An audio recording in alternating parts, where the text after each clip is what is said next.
صباح الورد او مساء الفل حسب ما بتشوفوا الفيديو.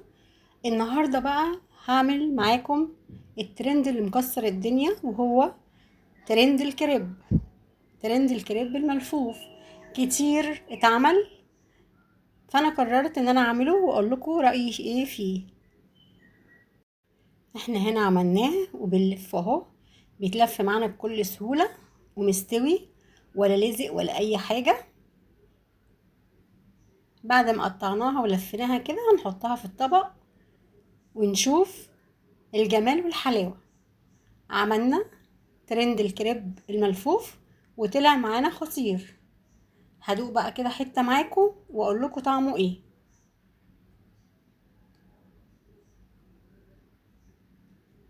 بسم الله، هندوق. طعمه جميل. يلا بقى على المكونات. كل اللي هحتاجه هنا من المكونات: كوباية من الدقيق، كوباية من اللبن واحط زيها مية، لو حابة تحطي كوبايتين لبن ماشي، بيضاية واحدة، 3 معالق من الزيت، ومعايا الحشو عبارة عن طماطم، فلفل اخضر، ومعايا سلامي مدخنة. انا هنا الطماطم نشيل منها البذر ونشيل منها المية علشان العجينة هتبقى سايلة مش محتاجة سوائل عليها. التوابل اللي هستعملها عبارة عن ربع معلقة بيكنج باودر، وربع معلقة فلفل اسمر، ونص معلقة صغيرة ملح في بولة. وهجيب البيضة كده وانزل بيها، وهنزل بالتوابل بتاعتنا، وكمان هنزل بكوباية الحليب. زي كوباية الحليب هنزل بكوباية مية، وهنزل بكوباية الدقيق، وبأي مضرب هضرب كل اللي احنا حطيناه دوت مع بعضه.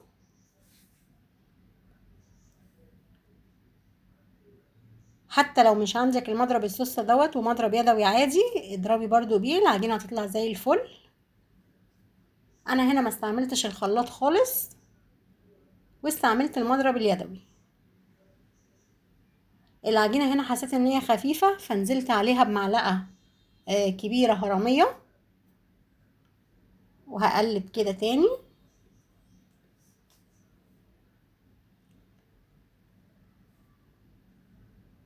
كده تمام، خلصنا تقليب.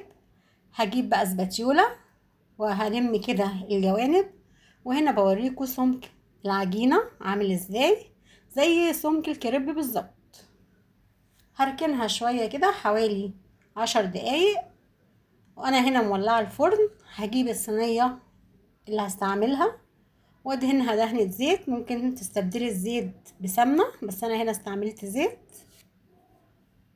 وهجيب بقى معلقة دقيق كده واحطها في الصينية، ماشي، علشان يعني اضمن ان الكريب مش هيلزق. ونزلت بالخليط،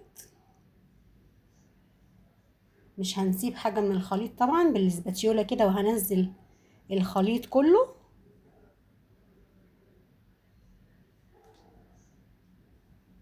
تمام. هنزل بقى بالحشوة اللي هي بالنسبة لي فلفل اخضر وطماطم، اللي هو اللحم بس بتاع الطماطم اللي مقطعاه، واهم حاجة نقطع قطع صغيرة عشان ما تنزلش تحت في الخليط. وهفرشها كده على الصينية كلها.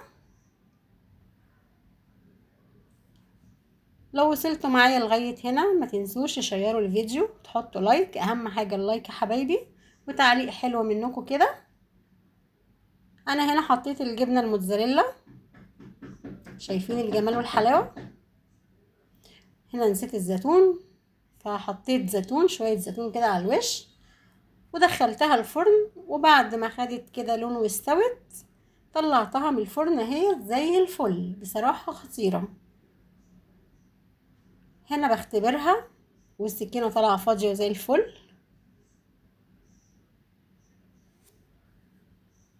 دلوقتي بقى هبتدي ان انا اقطعها كده، بس بوريها لكم الاول. انا هنا هقطعها على 3 علشان الصينية بتاعتي صغيرة، يعني هقطعها 3 كده واعملها رول، هنشوفها مع بعضينا دلوقتي. ابتدي كده ايه اسلكها واطلعها الفها وهي سخنه، لان طبعا لو بردت يا جماعه مش هتتلف، الرول ده مش هيتلف نهائي لو بردت. لو هتلفيها وهي سخنه كده، انا هنا بوريكم ان هي مستويه وزي الفل وما لزقتش كمان. هتلفيها يبقى وهي سخنه، هتقطعيها مربعات، يبقى سيبيها تبرد براحتك. وادي الجمال والحلاوه، ترند الكريب طلع خطير، اتمنى تجربوه واشوفكم على الف خير.